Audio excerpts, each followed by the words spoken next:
마치 교통사고랑 같은 거예요. 교통사고가 있을 때 10대 0은 거의 안 나오거든요. 뭐 7대 3, 뭐 이런 식으로 나오잖아요. 그러니까 자기 입장에서 자기는 너무 자세하게 보니까 이게 문제가 없다라고 생각하는 거지, 실제로는 여러 가지 문제들이 있습니다. 상대도 참고 사는 거예요. 나만 참는 건 아니에요. 그래서 얼마나 참아야 되면 부처님이 이 사바세계를 가민고토라고 해서 뒤지게 참는 고통의 세계 이렇게 얘기하는 거잖아요. 그리고 그 참기 싫으면 우리같이 밀어. 밀 용기가 없는 거잖아. 밀 용기가 없는 거잖아. 밀 용기도 없고 밀었을 때 그 두상이 어떻게 나올지도 자신이 없지. 밀어보면 지금 여러분들이 가지고 있는 이미지와 사뭇 다른 모습이 나온다. 아니, 남자들은 밀어봤어요. 연식이 되신 분들은 밀어봤어요. 군대, 아니, 군대가 아니고 중고등학교 때, 그때 한참 밀 시절이 있었잖아요. 그죠? 빡빡으로 막 해가지고. 그래서 남자들은 자기 본래 면목을 한 번씩 봤고, 여자들은 자기 본래 면목 보기가 어렵죠? 여자가 밀었을 정도면, 집에서 사고를 쳤다는 얘기지. 여러분 시절에 밀었으면, 그지? 그래서 결혼에 대한 회의. 이런 문제가 발생했을 때 가장 중요한 거는 그것을 전환기로 마련하는 사람이 있고, 어떤 사람은 다른 사람들도 다 그러는데 뭐 나라고 크게 달라? 라고 하면서 그냥 안주해서 그 에너지가 떨어지는 사람이 있어. 모든 사람이 살다 보면 이렇게 사는 게 진짜 맞을까에 대해서 한두 번씩 생각을 해봐요. 그러니까 꼭 뭐 이혼하라 이런 뜻으로 얘기하는 게 아니고, 자식을 교육시키는데 내가 계속 잘해주고 있어. 근데 저놈이 내가 계속 잘해주니까 좀 나를 이용하는 것 같기도 하네? 그러면 내 훈육 방식이 진짜 이게 맞을까? 조금씩 한 번은 브레이크를 걸어줘야 되나? 뭐 이렇게 판단할 때들이 있잖아요.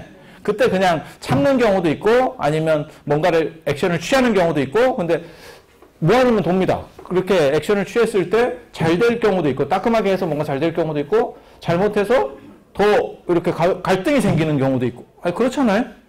모든 게 그렇잖아요. 사실은 따지고 보면 모든 게 그렇잖아요. 친구 간의 관계도 그렇고, 뭐 다 마찬가지지. 제가 그런 얘기 하잖아요. 입속의 혀라는 말이 있어요. 그리고 입속의 혀라는 뜻은 내 뜻대로 다 잘 움직인다는 뜻이에요. 하지만 입속의 혀조차도 1년에 몇 번은 이빨에 씹혀. 그래서 내 뜻대로 된다라고 하는 것도 내 뜻대로 다 안 돼. 그런데 항차 남의 일이야. 내 밖에 있는 다른 사람 일이야 라는 뜻이에요. 그러니까 내 가족이라도. 아니, 그렇잖아요. 그래서 제가 그런 얘기 하잖아요. 여러분 뱃속으로 만든 여러분 공장에서 나온 제품도 여러분 뜻대로 안 돼. 근데 남의 자식은 내 뜻. 가끔, 진짜 이건 위험한 수예요. 가끔 이런 에너지를 가진 사람들이 확 올라옵니다. 확 올라옵니다. 최근에 그런 비슷한 사람으로서는 뭐 스티브 잡스 같은 사람이 있는 거예요. 지가 만든 회사에서 지가 쫓겨났어. 진짜라니까. 지가 만든 회사에서 지가 쫓겨나. 그리고 다시 지가 들어가서 기업을 만드는 거예요. 되게 재밌잖아. 그 양반이 불교 뭐 이런 거에 심취했었다 이런 얘기 들어보셨어요? 그 맨발로, 회사도 맨발로 다닌다는 거예요. 그리고 인도 가서 가능한 거예요. 그거는 어쩔 수가 없어. 어쩔 수가 없어. 그지? 그 노지. 그리고 삭다 보면, 이제 뭐 눈도 안 보이고 어깨에 귀신도 몇 마리씩 내려앉아 있고 아침에 움직일 때 이렇게 그렇지 않아요? 그죠? 모든 어깨에 귀신들이 있잖아. 지금 이 정도 연세가 되면, 이렇게. 그래서 제가 그런 얘기 49에 죽었어. 9수를 못 넘겼어.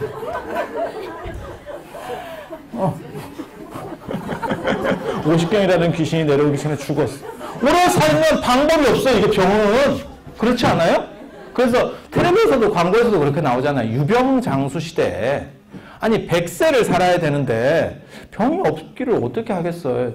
남들보다 좀 더 노안이 늦게 올 수는 있어. 하지만 노안이 안 올 수는 없어. 남들보다 약간 젊어 보일 수는 있어. 피부가 좋아. 동안이야. 얼굴에 뭐 버섯이 좀 덜 생길 수는 있어. 하지만 버섯이 없을 수는 없어. 뭔 뜻인지 아시겠죠? 그래, 병. 그리고 이러한 것들의 끝판왕이 죽음이에요, 죽음. 끝판왕. 그런데 인도에서는 이 생이라고 하는 것도 고통이라고 봐요. 이유가 뭐냐면 죽은 뒤에 윤회한다고 생각하기 때문에 이렇게 시작되는 거예요. 그래서 다시 이렇게 가는 거죠. 이 세상의 고통이라고 하는 건 부처님께서 뭐라고 말씀하시냐면 이 세상은 삼계화택이 불난집과 같고 그 다음에 고해, 고통의 바다와 같대요. 그래서 계속 고통스럽대. 그러면 사람들이 뭐라고 얘기하냐면 동아시아 사람들은 이 고라고 하는 개념을 잘 이해를 못합니다. 이유가 뭐냐면 사람이 고통만 있어? 사는 것도 있지? 재밌는 것도 있잖아. 그죠? 그렇지 않아? 제가 이렇게 좀 약간 심각한 얘기를 하면 지금 고통으로 들어갔잖아. 근데 아까 진시황 49배 죽었어요. 그러면 그럴 때 웃을 때는 또 행복한 거야. 그지? 또 좋은 거고 이렇게 왔다 갔다 하는 거지 뭐. 1시간 안에서도 수도 없이 왔다 갔다 하는 거죠. 인생이라고 하는 게. 그런데 뭘 얘기하는 거냐면 그거는 현상적 고와 낙이라고 하는 거예요. 현상적. 이거는 하루에도 수백 번, 수천 번도 있을 수 있어요. 내가 이 사람한테 뭔가 한마디를 했는데 조금 거슬리게 얘기해. 그럼 고야. 표현을 다 안 해서 그렇지. 우리는 그냥 넘어가서 그렇지. 근데, 뭐 이런 식으로 일들은 굉장히 많잖아요. 그죠? 쉬는 시간에 커피 마시러 갔는데 누가, 아시는 분이네요? 이러면서 먼저 이렇게 한테 드릴게. 그러면 그 사람은 낙이야. 뒤에서 줄 쓴 사람은 고야. 동시에 고락이 막 생기는 거야. 저놈이 뭔데, 지가 지껏 빼주고, 쥐하노. 또 뒤에서. 근데 그런 거 가지고 말하면 너무 추접스러우니까 그냥, 막 그런갑다. 이렇게 너그러운 척 하고 있지만, 내 자식 같으면 너 한 대 맞았다. 이런 생각을 하고 있지. 아니, 그런 거 주변에 많이 있잖아. 그래서 이런 걸 현상적인 거라 그래. 계속 바뀌는 거고, 이 밑에 마치 이 세상에는 고통이라고 하는 거 두 종류가 있는 거예요. 물결 위에서 파도 치는 거. 그 밑에 심연은 언제나 고요하게 이렇게 흘러가지. 이게 본질적 고라고 하는 거예요. 현상적 고는 뭐 돈이 있고 뭐 권력이 있고 이러면 훨씬 적어질 수 있어요. 상대적으로 적어질 수 있어. 저번에 그 이재용 씨 재판 과정에서 그 나온 얘기 있잖아요. 저는 그 얘기 듣고 굉장히 진짜 저럴 수도 있겠구나 이런 생각을 했었거든요. 그게 뭐였냐면 나는 단 한 번도 여자한테 그렇게 쉽게 말해서 안 싫은 소리 들어본 적이 없었는데 대통령한테 그렇게 싫은 소리를 듣고 내가 어떻게 안 할 수 있었겠느냐. 근데 한번 생각해보면 진짜 삼성과 아들을 어떤 여자가 싫은 소리를 했겠어. 다 예스만 했겠지. 아니 그렇지 않아? 우리는 사소한 걸로도 등짝을 맞고 있었는데 등짝을 맞고 그 효자손의 또 다른 용도를 우리가 상기했잖아. 효자손이라고 하는 것은 단순히 등 긁는 용도만 있었던 건 아니구나 라고 하는 게 뭔가 이런 걸 다 우리 깨우침을 얻었을 때부터 충분히 이해하고 있는데 걔는 그걸 몰랐던 거야.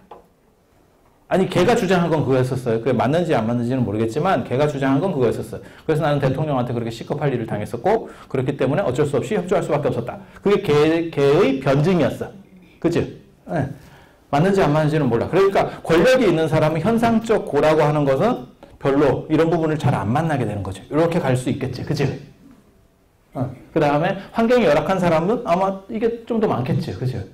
그런데 이 본질적 고라고 하는 건 대등하게 흐른대.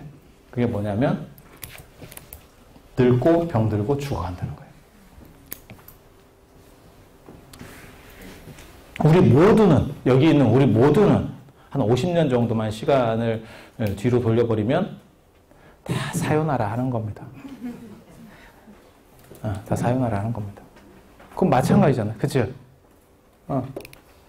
지금 뭐 대통령도 그렇고, 삼성, 이재용 씨 같은 사람도 그렇고, 똑같을 거예요. 그걸 본질적인 거라 그래요. 그러니까 부처님 같은 경우는 이 현상적 고는 상대적으로 없었던 사람 중에 한 명인 거예요. 왕자 출신으로, 나 이렇게 잘 나가. 계속 그런 얘기를 했었다 그랬잖아요. 지난 시간에. 그치?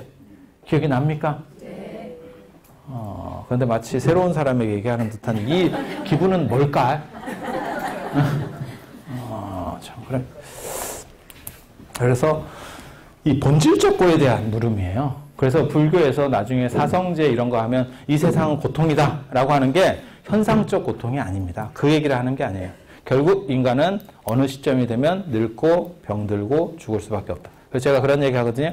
모든 유기체는 시한부 인생이다. 시한부 인생이다. 단 그 시한부의 길고 짧음이 다를 뿐이다. 아니, 그렇잖아요. 100년짜리 시한부 인생도 있는 거고 30년짜리 시한부 인생도 있는 거고 개 키우는 분들 아시겠지만 개는 한 10년 좀 잘 보살펴주면 뭐 한 10몇 년까지 원래는 그게 마당에서 크면 한 3년 살아요. 근데 이제 아파트 안에서 그냥 뭐 백내장도 하고 뭐 이렇게 디스크까지 와가지고 뭐 관절염 뭐 이렇게 디스크는 없지 걔는 옆으로 다니니까 그래서 뭐 관절염도 있고 아시잖아요, 그죠? 털 다 빠지고 나중에 10년 이상 되면 그런 증상들이 나타나잖아요. 그래서 어떤 연예인이 자기네 집에 개 키우는 게 너무 애가 상태가 안 좋아서 자기는 외국 여행도 못 간대. 개를 떠날 수가 없기 때문에 나 아니면 쟤를 보살펴 줄 수 없기 때문에. 이게 무슨 개 같은 경우인가 싶지만 그런 사람들 좀 있어. 우리 주변에도 찾아보면 있어. 있어. 그래서 논문 쓰다가 개밥 주러 간다는 얘기도 있거든. 논문 쓰다가 지도교수 집 사람들이 전부 다 해외여행을 가니까 지도제자가 논문 쓰다가 같은 시간에 개밥 주러 다닌다. 있어요. 학교에 있는 얘기예요. 그런 경우도 있어. 그래서 개밥 주고 졸업했다가 있어. 쟤는 박사를 어떻게 받았대? 개밥 주고 받았대. 그렇게 다 뭔가 사연들이 있다. 그래서 이 본질적 고에 대한 물음이 사실 부처님의 출가 동기입니다. 모든 사람은 죽고 병들고 하지만 그것을 넘어서는 또 다른 게 있지 않을까? 그리고 만약에 그것을 권력자나 돈이 있는 사람이 가졌다면 우리 아버지는 해결했겠지. 하지만 우리 아버지도 해결 못하고 있는데? 우리 아버지는 왕인데? 그러면 나는 해결할 수 있어? 나도 결국 비슷한 방식에 돌고 있다는 얘기잖아. 그죠? 그래서 좀 엉뚱한 문제일 수도 있어요. 거기서부터 시작하는 거예요. 원래 위대한 발상이라고 하는 게 그런 엉뚱한 데서 시작하는 거예요. 그렇게 해서 이 문제를 어떻게 해결하지? 라고 해서 그 당시에 수행문화가 있었어요. 수행문화가. 부처님 당시가 사실은 오늘날 우리 사는 거하고 거의 비슷한 시절이에요. 젊은 사람들은 자기의 행복, 그 다음에 명상 이런 거에 대해서 관심이 굉장히 많습니다. 그게 욜로라고 하는 거죠. 뭐 후속 세대를 둘째치고 만약에 그런 경우도 있어요. 여러분 아시는지 모르겠는데 결혼을 했는데 자기네들이 행복하게 살기 위해서 애를 안 낳는데. 봤어요? 있어. 있어. 그래서 애를 낳으면 어떤 경우도 있냐면 여자가 애를 낳으면 몸이 무너지기 때문에. 내 몸 체형이 무너지기 때문에. 여러분 다 무너졌잖아 지금. 그게 싫대. 그래서 애를 낳기 싫대. 그런 경우도 있고 그런 경우도 있고. 그러니까 내가 더 중요하냐? 아니면 내가 내 자식을 낳는 게 중요하냐? 뭐 이런 것 중에서 어디에 무게비중을 두느냐의 문제인 거예요, 이게 지금. 제가 그런 얘기 하는데, 여러분보다 더 위에 세대 어른들 예전에 그 축원장을 받아보면, 거기 보면 축원장 이렇게 쓸 때 그 할머니들이 축원장 쓰면 더럽게 깁니다. 한 장 갖고 안 됩니다. 막 뒤로도 넘어가고 막 이렇습니다. 왜냐하면 그 막 손자까지 막 쫙 아들부터 해가지고 막 이게 많아요. 칸이 막 진짜 엄청 든다니까. 그래서 제가 그런 걸 이렇게 쓰고 있으면 보살님은 축원비 더 내야 될 것 같아요. 내가 이렇게 그런 얘기도 하는데 이렇게 쭉 쓰고 있으면 정작 자신의 이름은 안 넣어요. 아들 이름을 제일 위에 놓고 자신의 이름을 안 넣어요. 그래서 저 같은 경우는 그런 거를 또 용납하지 못하거든요. 그래서 왜 노보살님은 이름이 없어요? 이제 이렇게 접근을 해요. 그러면 나는 괜찮아요. 내 자식이 잘만 되면 돼요. 이렇게 하던 시절이 있었어. 그러면 그래도 그렇게 하는 거 아닙니다. 보살님 이름도 꼭 쓰세요. 보살님이 잘 돼야 자식들도 좋은 거예요. 이렇게 얘기하면 자기 이름을 맨 밑에다 써. 자기는 뺐으니까. 이해가 되죠? 그런 분들이 있었다니까. 근데 지금은 상황이 달라요. 상황이 달라. 예를 들어서 저런데 이제 저 법왕로 같은데 불상 같은 거 모시잖아요. 자기 거부터 모시는 사람도 굉장히 많아요. 일단 내가 편해야 내 집안이 편하다. 논리는 그거야. 이제 제가 이제 얘기를 하거든요. 저런 경우를 보면, 보살님은 왜, 바깥 어른 것부터 안 하세요? 이렇게 얘기하면, 일단 내가 지금 이렇게 중심을 잡아야 되기 때문에 내 거부터 하고, 내 마일리지 놓고, 그리고 내 아들 거 하고, 키우는 개 거 하나 하고, 그다음에 바깥 양반 거 하나 하고, 이렇게. 뭐 그런 게 있어. 그게 시대를 반영하는 거예요. 그래서 나를 중심으로 놀 거냐, 안 그러면 내 주변 사람을 중심으로 놀 거냐, 내 아들을 중심으로 놀 거냐, 이게 관점이 다른데 모든 사람이 그렇게 똑같이 생각하는 건 아니에요. 하지만 분명히 그런 변화들이 좀씩 있다는 건 느껴지지요. 그죠? 그래서 제가 그런 거 있었잖아요.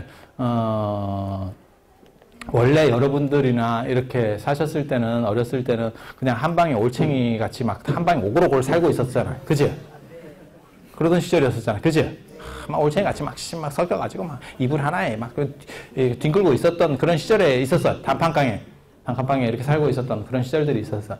그런데 나중에 경제성장이 되면서 이제 집이 있고 이제 방들이 생기면 우선순위로 방이 배정이 됩니다. 방이 적으면. 그죠? 그렇게 되고, 그 다음에 자식도 이제 방을 하나 주고, 그런데 자식방을 문을 열면 이게 노크를 하락하죠.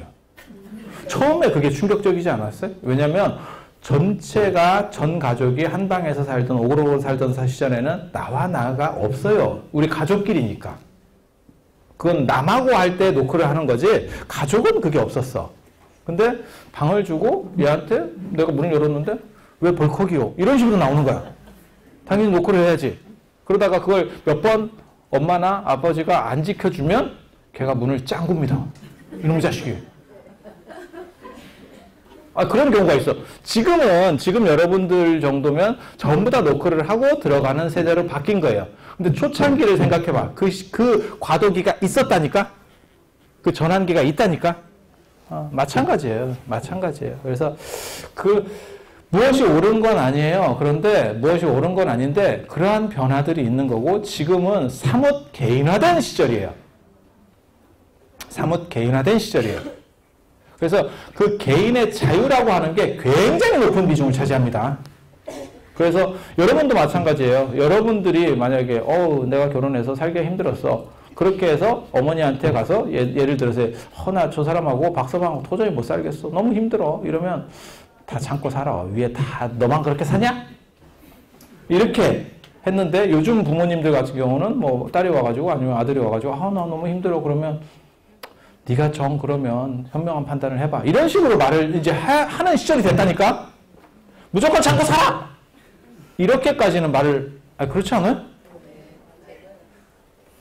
그런 거잖아요.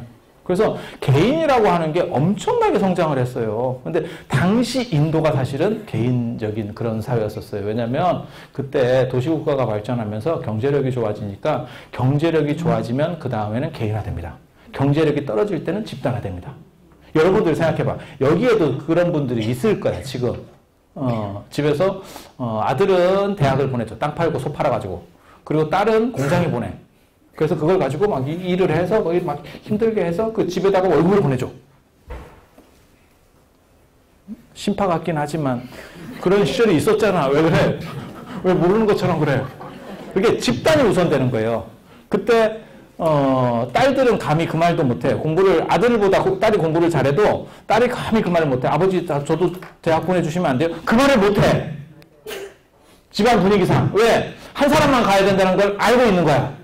그 말을 꺼낼 정도면 진짜 굉장히 뭔가 이게 센 여자입니다. 그리고 정상적이면 그 시절에는 나는 진짜 학교를 가고 싶었는데 갈 수가 없었어. 그냥 환경 때문에. 아니, 그런 게 있다니까요? 그런 게 있다니까. 그리고 설령 그렇게 얘기를 하면 아버지가 당연히 아들이 가야지. 뭔 소리를 하냐. 이렇게 얘기하면 양반집이고, 뭐 딸이 한마디로 끝이야. 뭐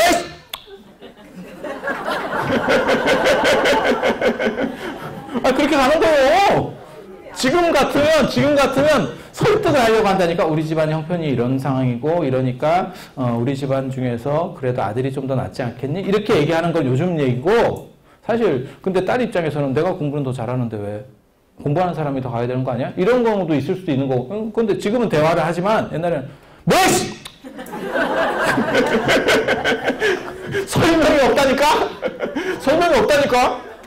구체적으로 뭐 설명하는 게 아니에요. 그냥 그렇게 하면 되는 거예요. 뭔 설명이야. 그 제가 그런 얘기도 하잖아요. 요즘은 진짜 뭐 사랑한다는 말이 참 많아져가지고 아이고 홈쇼핑 전화만 해도 사랑한대.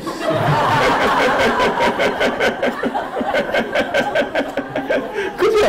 엄한 놈이 사랑한다 하는데 이혼은 훨씬 많이 해.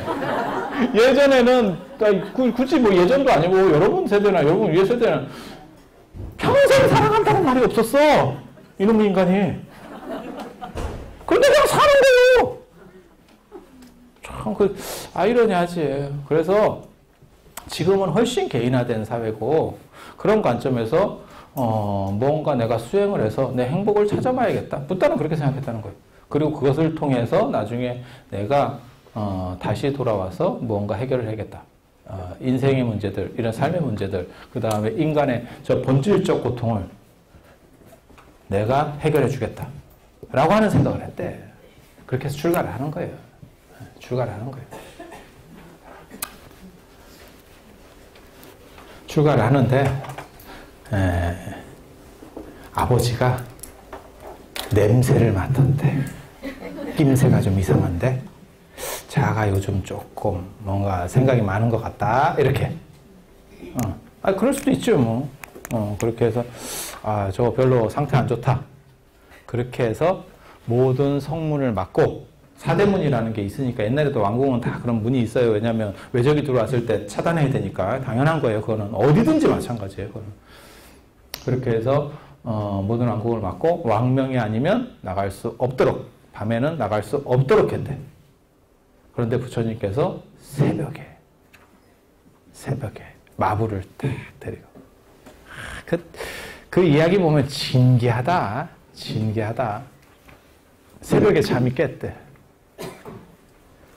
부처님 얘기뿐만이 아니고 이 인도 부처님 생애에는 귀족들이 새벽에 잠 깼다는 얘기가 겁나 나옵니다. 이유가 뭔지 아세요? 낮잠 자서 그래. 더우니까 낮잠 자는 문화가 있는 거예요. 그리고 새벽 여명때가 시원하니까 그때쯤 일어나서 산책도 하고 이런 게 있어요. 왜 불면증도 두 가지가 있잖아. 진짜 잠이 안 오는 사람이 있고, 너무 낮잠을 많이 자면 불면증에 빠져요. 뭐 어쩔 수 없는 불면증이야. 무슨 코알라도 아니고, 인간이 뭐 하루에 뭐 15시간씩 잘 수는 없으니까. 그래서 그런 불면증도 있거든. 왜 잠이 안 올까? 이렇게. 낮에 퍼 잤으니까. 누가 낮잠을 그렇게 잘해? 아무튼, 그래서 새벽에 이렇게 우연치 않게 눈이 탁 떠졌는데, 주변에, 이쁘다고 생각했던 여자들이 다 막 널브러져 있더래. 침을 질질 흘리면서. 뭐 그렇게 하고 있더래. 그래서, 저런 게 확실히 인생이구나, 라고 생각을 했대. 그래서, 오늘 좀 나갈까? 이래가지고, 마부가 차익이라고 하는 사람이 있어. 마부가 차익. 뭐, 아무 필요 없어요. 그냥 나는 이것까지 외우고 있어. 이런 의미에서 쓰는 거예요. 차익이야. 차익이 있고, 말이 건척이야. 부처님 말이 이게, 백마입니다, 백마. 백마고, 맞박에 이렇게 별이 있는 말이었어요. 맞박에 별이 있는. 그러니까 좀 이쁜 말. 흰색 말인데, 삼성이 지원한 말은 아니고. 그렇게 해서, 저를 데리고 와라. 이렇게 해서, 말 타고 나갔대. 성문을. 너무 쉽게 빠져나가. 그래서 제가 그런 얘기 하거든요. 왕이 성문을 막았는데 어떻게 빠져나갈 수 있느냐? 이유는 간단해. 왕명도 무섭지. 왕자를 막을 수 있을 것 같아? 왕자를 막을 수 있을 것 같아? 굉장히 재밌는 얘기예요. 왜? 아니, 왕이 못 나가게 했는데요? 막어. 법보다 주먹이 가깝다는 얘기 아시죠? 문지기로서는 왕자를 막을 수 없습니다. 왕자를 막을 수 없습니다. 그건 그 자리에서 봬도 문제가 없는 거예요. 뭔 뜻인지 아시겠어요? 못 막아요. 절대 못 막아요. 그래서 그런 사건들이 벌어지는 거예요. 그렇게 해서 출가를 해요. 그런데 못 막기는 했지만 얘가 죄를 면하기 위해서 퍼뜩 왕한테 보고를 합니다. 그러니까 왕이 쫓아가라. 쫓아가서 잡아라. 라고 해서 군사를 파견합니다. 군사를 파견합니다. 그렇게 해서 쫓고 쫓기는 추격전이 시작되는 거야. 잡혔을 것 같아? 잡혔을 것 같아? 엄청난 이제 레이스가 시작되는데 이거는 사실 처음부터 안 잡히는 게임이에요. 안 잡히는 게임. 두 가지 이유 때문에 그래요. 부처님이 무술대회 1등 출신. 그 다음에 말이 좋아요. 왕자가 타는 말보다 더 좋은 말은 이 나라에 딱 한 필밖에 없어. 왕이 타는 말. 근데 왕이 타는 말을 타고 군사가 쫓아갔을 것 같아요? 아니죠. 일반 말을 타고 간 거요. 쉽게 말해서 왕자는 지금 포르쉐 타고 가고 있는데 뒤에서 소나타로 쫓아가고 있는 거예요. 이게 따라갈 수가 없어. 게다가 운전 실력도 왕자가 더 좋아. 이걸 어떻게 쫓아가? 그래서 계속해서 가다가 쫓아가다가 결국 국경을 넘으니까 국경을 넘으면 더 이상 군대는 쫓아갈 수 없습니다. 그래서 출가가 되는 거예요. 그게 바이샬리라고 하는 데서 출가를 하고 부처님께서 거기서 내가 다시는 왕궁으로 돌아가지 않겠다라고 하면서 자기가 가지고 있었던 보검으로 이 상투 틀거든요. 인도 사람도. 조선 사람하고는 다릅니다. 조선 상투가 아니고요. 조선 상투는 그 가짜입니다. 여러분들 그 사기당하는 거예요. 생각을 해보세요. 여성분들 생각해보세요. 머리를 평생 안 깎았다고 생각해봐. 평생 안 깎는다고 해서 머리카락이 발끝까지 내려가고 그러진 않습니다. 한 허리까지 내려오거든요. 그걸 가지고 머리를 틀었다고 생각해보세요. 주먹만한 상투가 나올 것 같아요? 그래? 이따시만한 상투가 나와요. 그렇지 않아? 근데 왜 조선시대 양반들은 다 주먹만한 상투가 나올까요? 안에 싹 깎아냅니다. 그래서 밖에 것만 가지고 당기는 거예요. 그러니까 주먹만한 게 나오는 겁니다. 같은 여자들도 머리를 안 깎았잖아. 근데 여자들 보면 물론 가채를 쓰기도 하지만 머리가 이렇게 풍성하게 쫙 올라가죠. 그래서 인도 사람들은 그냥 상투를 하면 이게 이렇게 우리 그 딸이 트는 것 같이 이만한 게 올라옵니다. 그게 정상이잖아요. 여러분도 길을 보면 이렇게 해보면 이만한 게 나오지. 어떻게 주먹만한 게 나와? 주먹만한 게 나올 정도면 대머리. 그래서 옛날에 잘랐다니까. 그래서 신체발부 수지부모라고 하지만 실제로는 소개를 잘라가지고 당겨서 올린 거예요. 그게. 그렇지 않으면 그 정도 상처가 안 나와요. 그렇잖아요. 네. 그렇게 해서 머리를 탁 풀어헤치니까 그거를 보검으로다가 꺼내서 촥 자르고 갔다. 멋있지? 뭔가 이렇게 운치 있어. 제가 이런 얘기하면 옆에서 다른 사람들이 뭐라 그러냐면 너 옆에서 본 것 같아.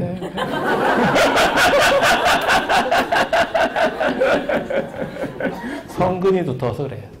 성근이 두터워서. 그렇게 해서 출가를 해요. 출가를 했더니 아버지가 마음이 안 좋아. 기대주였는데 저놈이 내 뜻을 안 듣고. 요즘으로 말하면 그런 거죠. 저도 제 주변에서 그런 사람을 봤거든요. 뭐가 있냐면 공부도 잘하고 이러는데 걔가 끝까지 어디를 간다 그랬냐면 자기는 연예과를 간다고 한 거야. 부모 입장에서는 뭔 얘기인지 대충 아시겠죠? 그런 집도 있어 집에.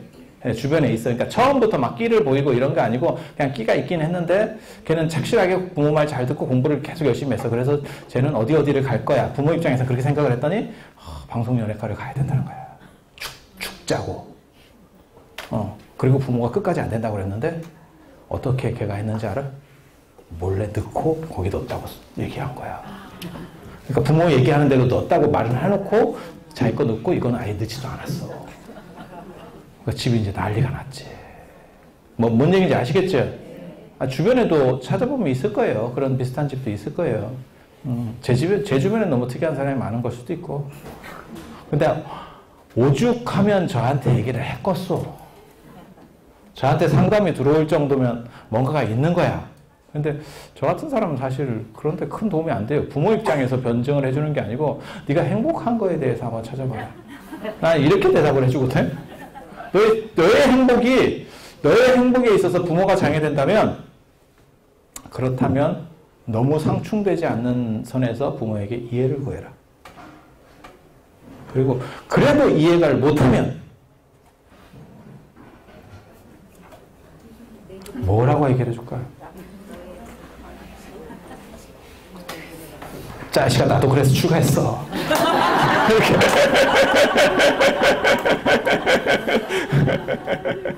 근데 그 부모가 내가 보기에는 상담을 잘못 선택을 하는 거라니까? 상담자를 잘못 선택한 거야. 부모 입장에서 옹호를 해줘라고 하지만 그건 사근 스님들한테 가야 돼. 사근 스님들한테 짜고 이렇게 뭘 해야지. 근데 그런 스님들하고는 또 상담을 해도 아무 소용도 없어요. 왜냐면 애들 귀에 전혀 안 들어와. 그냥 부모가 가락하니까 그냥 가서 잔소리 한번 듣고 오는 거고, 아, 이러니까 절에 가면 안 되겠구나, 이런 생각을 하고 끝나. 왜 불교인구가 쪼는구나 라고 걔네가 자각을 해. 응. 그래서 그런 문제들이 있는 거예요. 그래서 출가를 하니까 너무 마음에 안 됐대. 그게 참 부모 마음이다. 내 뜻대로 자가해주진 않았지만 그래도 내 자식인데, 이게 진짜 서로 지금 진짜 여러분 세대하고 비슷해요. 내 자식이 내 뜻대로 안 했는데 그 부모도 나중에는 아까 그 방송연예과 간 부모도 결국은 협조를 해줘요. 자식이 이기는 부모 없다는 얘기잖아. 그치? 뭔 뜻인지 아시잖아요. 그치? 무슨 아버지가 어떻게 행동을 했는지 아세요? 귀족 자제들 중에서 똘똘하고 체력 좋은 애를 추려서 너네 출가해. 너네 출가해.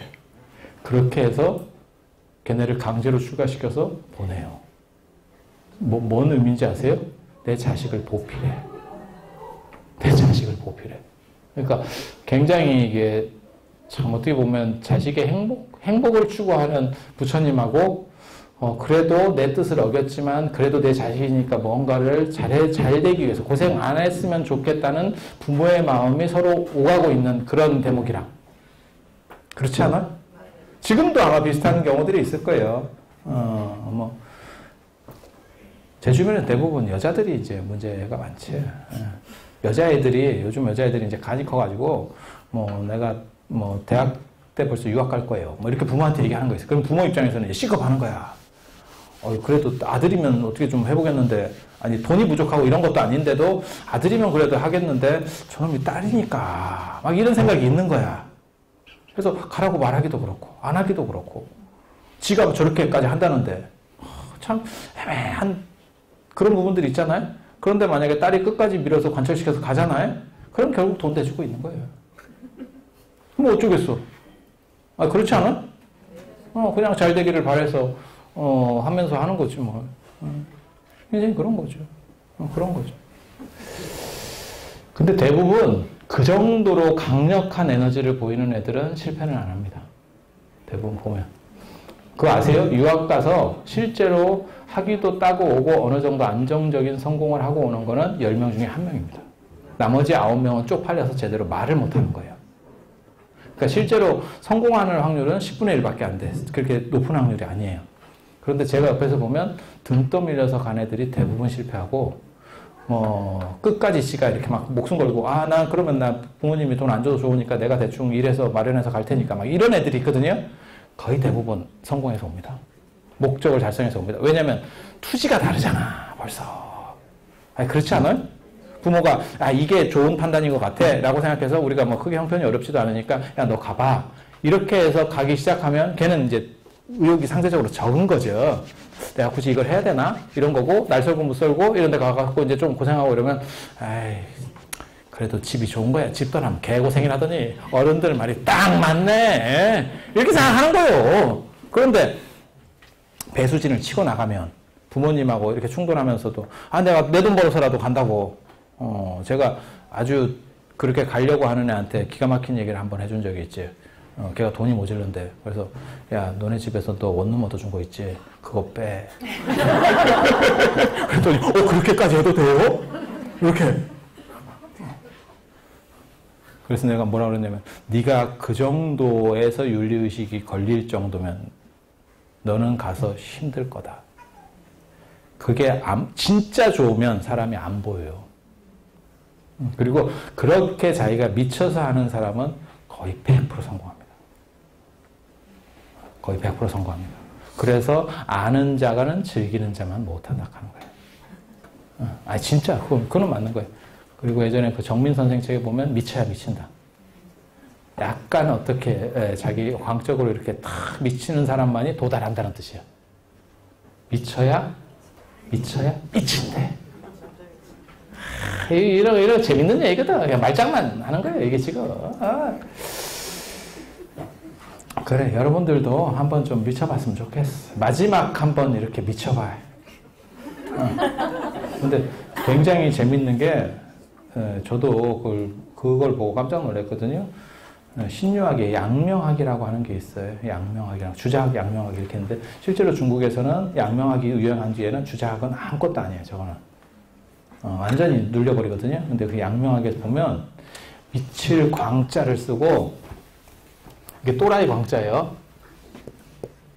이게 미칠 광자. 광인 할 때 미쳤다. 저 글자를 굉장히 긍정적으로 씁니다. 저게 성인 밑에가 광인이야. 성인 밑에가. 뭔 뜻인지 알아요? 저렇게 자기의 어떤 부분에 대해서 확 이렇게 하는 사람만이. 김연아나 이런 사람들이 다 미친 사람이에요. 정확하게 말하면. 그렇지 않아요? 그런 사람들만이 어떤 단계에 확 올라갈 수 있대. 그래서 그 얘기를 하는 거예요. 여러분들도 한 번 정도는 미쳐보는 게 좋아요. 제가 그런 거 하거든요.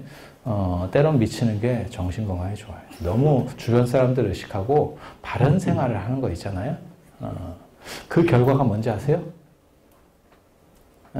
저녁에 자꾸 이렇게 일어났다 하면서 무슨 일이 벌어지면 몸이 찼다 더웠다 하는 화병만 남는 거예요. 모범생의 과보는 화병이다. 때론 한번 미쳐봐라. 그게 후회 없다. 그래서 제가 늘상 하는 얘기 있거든요.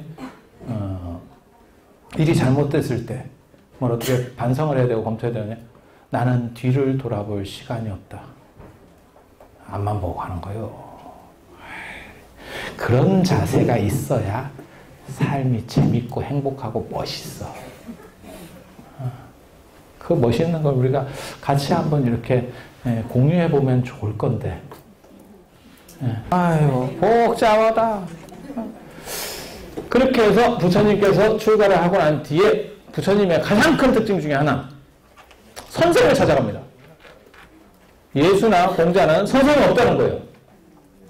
선생이 있는 거하고 없는 거하고 큰 차이가 있어. 큰 차이가 있어. 제가 학교를 많이 다니게 된 이유 중에 하나가 뭐냐면 저는 원래 독학으로 공부를 했어요. 독학으로 공부를 해서 불교에 대해서 제가 학부 때, 대학생 때 교수들을 무시했어, 뒤에서. 저 선생은 뭔가를 잘 몰라. 이렇게. 뭐 그런 게 있었어. 그때부터 건너면서 지금까지 건너면 있어.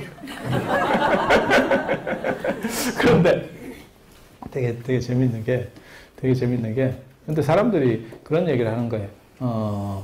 너가 얘기하는 게 쉽게 말해서 네가 전문가냐? 이런 식의 얘기를 하는 거예요. 그런 얘기를 한번 들을 때마다 나는 전공을 늘렸어. 내가 전문가다. 이렇게. 그 얘기를 한마디 더 하려고. 그래서 뭐가 있냐면 선생이 있다는 거하고 없다는 거하고 천지 차이예요.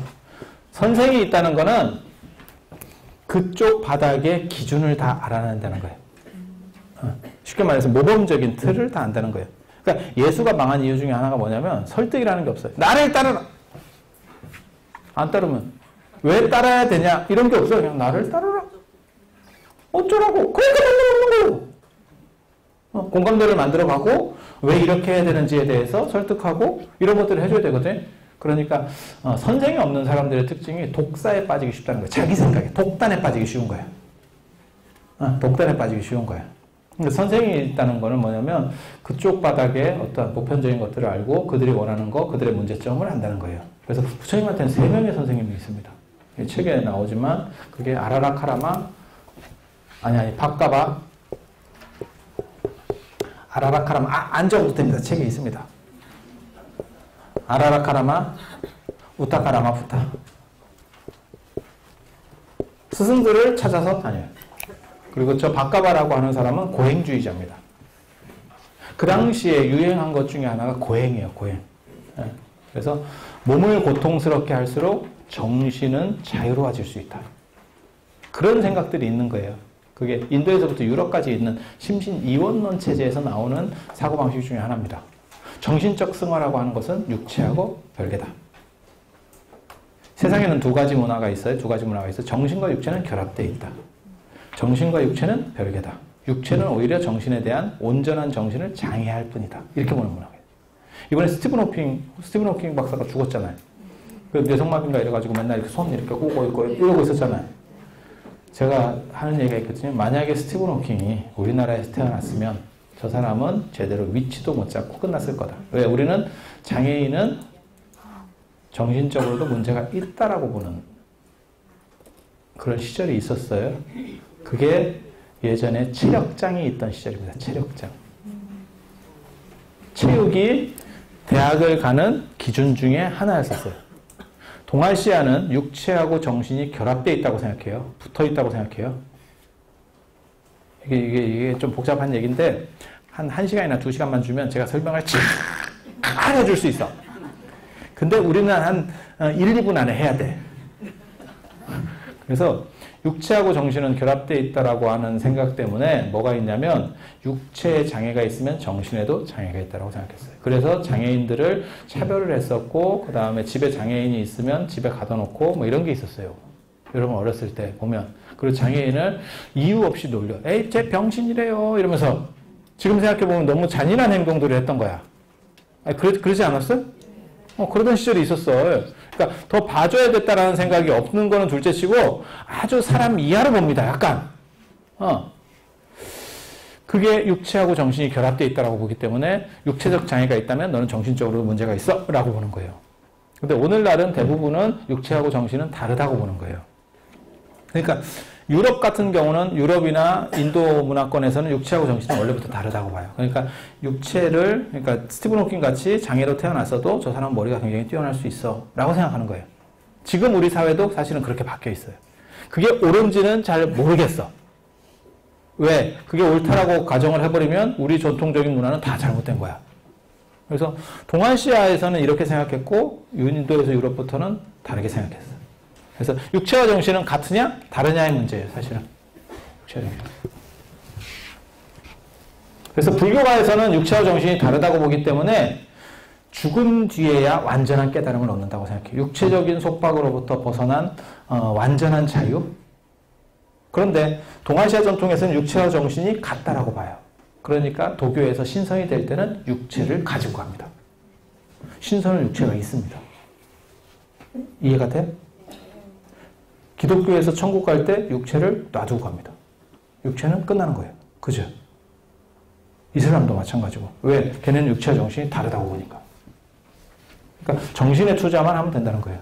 근데 우리는 육체하고 정신은 같다고 생각해요. 그래서 제가 그런 얘기를 하거든요. 한국 불교에 기부금이 존재할 수 있느냐? 이런 얘기도 하거든요. 부처님이 하시는 것 중에 부처님이 진짜 불교 경전은 겁나 많아요. 겁나 많아가지고 뭐 이 얘기도 있고 저 얘기도 다 있어. 한 얘기만 없네? 돈 내라는 얘기가 없어. 환장한다. 왜 그러냐면 인도에서 유럽 문화 쪽에는 육체하고 정신을 다르다고 보기 때문에 정신적 가치를 더 우월하게 봐요. 육체보다 정신적 가치를. 그래서 그 사람이 어떤 가르침을 주고 그 다음에 올바른 길을 제시해주면 그 사람에게 후원을 해줍니다. 오늘날도 마찬가지예요. 그러니까는 뭐 유럽 같은 데서 집시나 이런 사람들이 길에서 공연을 해. 그러면 그 사람들이 얼마나 주는 거죠. 그걸 내가 들었기 때문에. 그 사람이 노력해서 내 정신적에 조금이라도 도움을 줬으면 돈을 주는 거예요. 우리는 그런 거에 돈 주는 문화가 거의 없습니다. 원래. 없습니다. 물질적인 걸 뭔가를 해줘야 돼요. 절에서도 마찬가지예요. 법문한다고 돈 내? 일요일날 법문하면 돈 내? 안 내. 축원을 해줘야 돈을 내. 그것도 축원도 당신 이름이 나와야 돈을 내는 거야. 이해가 돼? 초파에 지금 연등 받지? 자기 이름이 들어가야 돈을 받는 거야. 이 바닥은. 이게 동아시아 문화의 특징입니다. 큰 특징입니다. 그래서 물질주의라고 하는 거예요. 동아시아는. 물질주의고 이게 긍정적으로 영향을 미친 게 동아시아에서 갑자기 자본주의가 확 일어날 수 있는 게 이런 물질적 영향 때문에 그래요. 그래서 이런 부분들이 존재합니다. 그래서 꼭 뭐가 나쁘다고 얘기는 안 해. 그런데 인도에서는 육체를 고통스럽게 하면 정신적 자유가 더 커진다는 생각이 있어요. 그게 고행주의입니다. 고행주의. 마치 세 장에 갇힌 새하고 똑같아요. 세 장이라고 하는 건 육체고 그 세 장 속에 있는 새는 정신이야. 그렇다 보니까 세 장을 핍박하면 고통을 주면 그 새는 탈출할 수 있다는 거예요. 그래서 얼마 전에 열반제일이었잖아요. 그죠? 근데 불교에서는 열반제일을 원래 인도 불교에서는 가장 큰 명절 중에 하나로 쳐요. 이유가 뭐냐면 열반에 들었을 때만이 진정한 깨달음을 얻었다. 그래서 불기는 열반 때부터 시작을 합니다. 탄생 때부터 시작하는 게 아닙니다. 불기의 기점은 그래서 약간 차이가 있어요. 그래서 여기서 쇠가 빠지게 한번 고행을 하셨대. 이 선생님 밑에 가서. 그러니까 왕자로서 편안하게 살다가 이제 한번 굴러는 거요. 고행을 했는데 나중에 선생님이 뭐라고 얘기하냐면 근데 인간이라고 하는 게 다 마찬가지예요. 모든 고통도 익숙해지면 고통이 안 됩니다.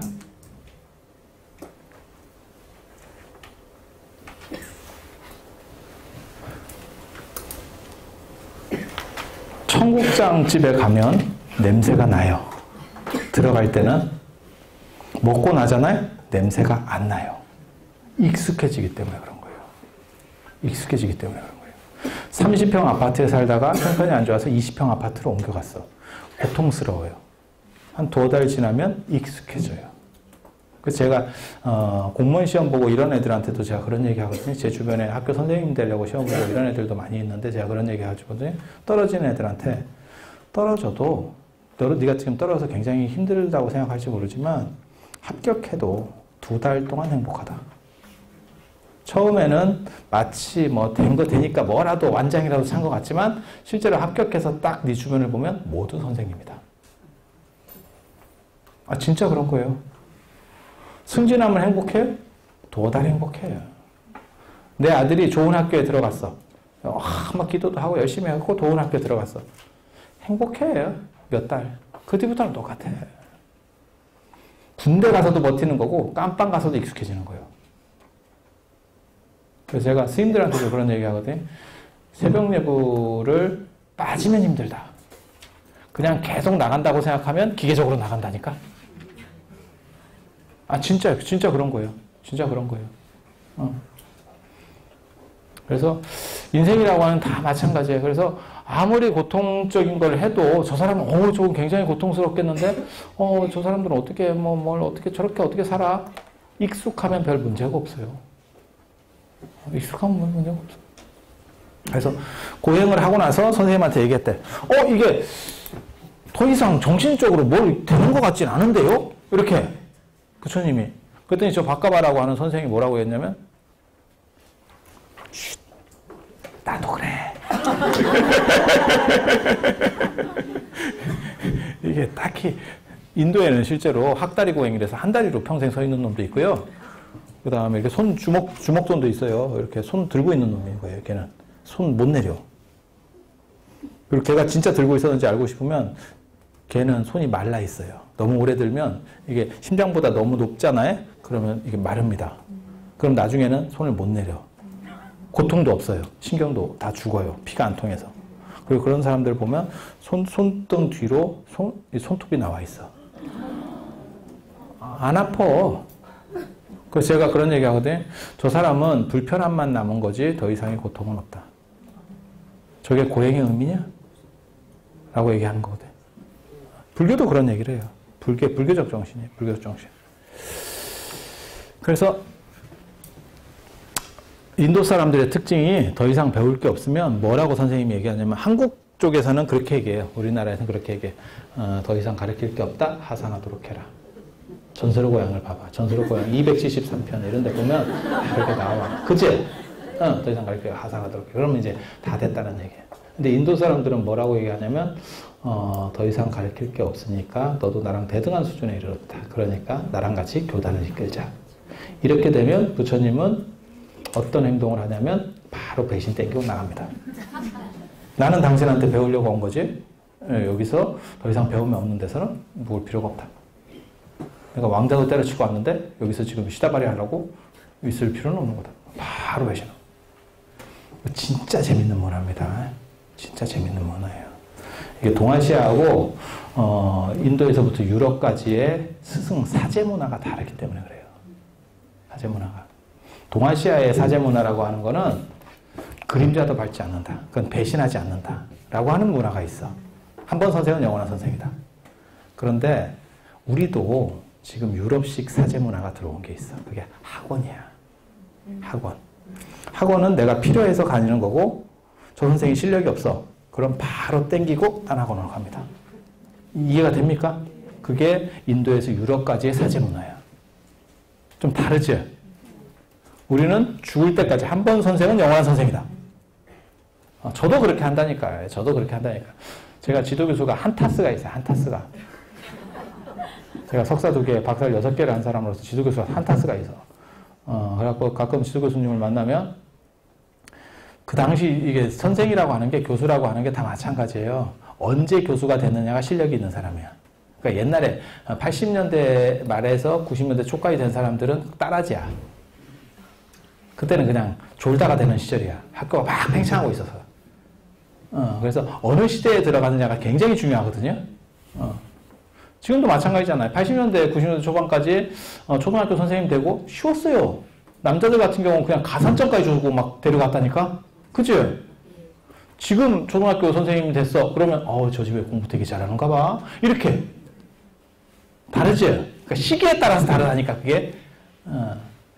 그래서 지금 우리 선생님들 뵈면 그렇게 뭐 상태가 좋진 않아. 약간 메롱한 경우가 많이 있어요. 그래도 제가 가면 선생님한테 언제로 아이고 이렇게 가서 인사를 하면 스님 오셨습니까? 왜 또 이렇게 또 잘해줘요. 뿌듯해. 내 제자 중에 그래도 스님만한 사람은 없어. 이러면서 딱 이렇게 그것도 인사치레인지 모르겠는데 뭐 이렇게 그러면 나도 상대적으로 인사치레를 또 어떻게 하냐면 나 선생님한테 배워서 그랬습니다. 얘 다시 수업도 안 했어. 맨날 제꼈다고 이 선생님. 그래도 다 선생님한테 배워서 제가 이렇게 됐습니다. 그래요. 이렇게 이게 동아시아 사제 관계. 그리고 죽을 때까지 가는 거야. 그렇게 죽을 때까지 덕담하면서 서로 덕담하면서 이런 거예요. 근데 학원 선생이라고 생각해봐. 내가 학원비를 3달을 냈어도 저 선생님한테 한 달 딱 들어보니까 이건 아니야. 그러면 2달을 날리고라도 옮기는 거지. 맞죠? 철저히 기능적인 거예요. 이거는 완전히 다르지 않아요? 문화가 지금? 학원 선생님한테 이거 배우다가 내가 돈 낸 게 있으니까 이거 끝까지 댕길게요 엄마 이러면 엄마도 말린다. 야 아니면 때려쳐야지. 뭔 소리 하냐. 완전히 다른 문화가 있죠. 그렇지 않아? 달라. 그래서 인도에서는 때려치는 게 흠이 아니에요. 선생한테 더 이상 배울 게 없어? 그럼 당연히 가는 거예요. 그래서 간 게 아라라카라마. 인도 사람들 이름도 거지 같다 진짜. 아라라카라마. 명상하는 사람이에요. 명상. 그것도 따라가서 똘마니 노릇하면서 배웠대.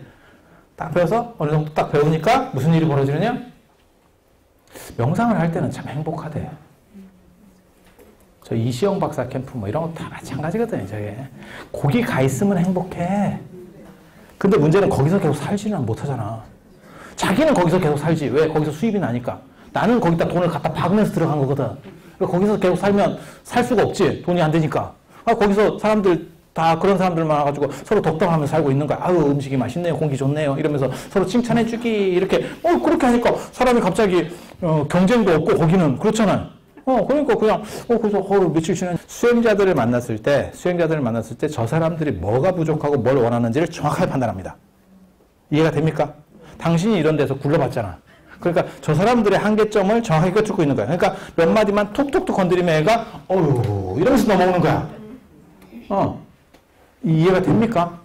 이게 불교가 당대에 엄청나게 퍼질 수 있었던 이유 중에 하나예요. 그래서 교육의 힘이라고 하는 게 굉장히 재밌습니다. 굉장히 재밌습니다. 그래서 이렇게 해서 이제 싹 나와서 혼자 뭐 하지? 이랬는데 아무래도 고행이 좀 부족한 것 같다. 그렇게 해서 또 6년 동안 또 쇠가 빠지게 했대. 그 당시 고행 중에 제일 유명한 고행은 밥 굽는 고행. 그래서 음식을 조절해가지고. 왜냐하면 모든 고통은 익숙해지는데 이게 밥 굽는다고 하는 것, 음식 조절한다는 게 그건 새록새록 힘들대. 그건 맞는 것 같아요. 왜냐면 평생 목표가 다이어트인 사람도 있거든. 매년 다이어트야. 이게 굉장히 어려운 거야. 어디 등산하고 이런 것보다 오히려 더 어려운 거야.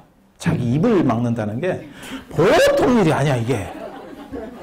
그렇게 해서 그런 걸 했다는 거예요. 그래서 6년 동안 쇠가 빠지게 하고, 그리고 나서 부처님께서 하신 말씀이 뭐냐면, 이게 아닌갑다. 되게 재밌어요. 이게 아닌갑다. 이씨, 잘못한 것 같은데? 보통은 이렇게 잘못한 것 같은 것일 때도 사람이 쪽팔려서 계속 하게 돼 있습니다. 이제 가오가 무너지는 거야. 그걸 인정하고 싶지 않은 거야. 근데 부처님의 특징이 아니면 아니라 했잖아. 그래서 이 산이 아닌 게왜 이렇게 해서 끝냈다는 거예요. 끝내서 저 지련선화 강에 들어가서 목욕을 하고 그렇게 끝내버렸대요.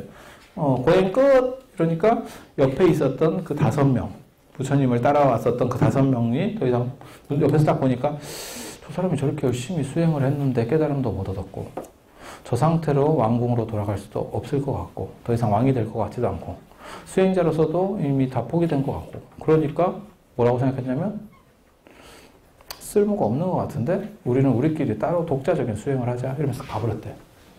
그게 인도 문화야. 봐봐. 스승한테 배울 거 없으니까 간다고 하는 거하고 똑같은 상황이 또 벌어지는 거야. 그치? 인도 문화야. 인도 문화. 이게 되게 재밌다고. 그렇게 해서 오비구가 떠나고 나중에 이제 이 사람들이 오비구가 되거든요. 이 5명이 떠나고 혼자서 마지막으로 명상에 들었대. 그때 무슨 생각을 하냐면 그 이제 보리수 밑에서 명상을 하는 건데 뭔 생각을 하냐면 내가 죽기 전에는 깨달음을 얻기 전에는 이 자리에서 일어나지 않겠다. 그렇게 해서 깨달음을 얻는다. 12월 8일 날 동쪽을 보고 깨달음을 얻는 극적인 사건이 나오는데 그 진귀한 얘기가 있다. 그거 언제 할 것 같아요? 큰일 났네 진짜. 오늘 10분 더 해주셔야 돼요.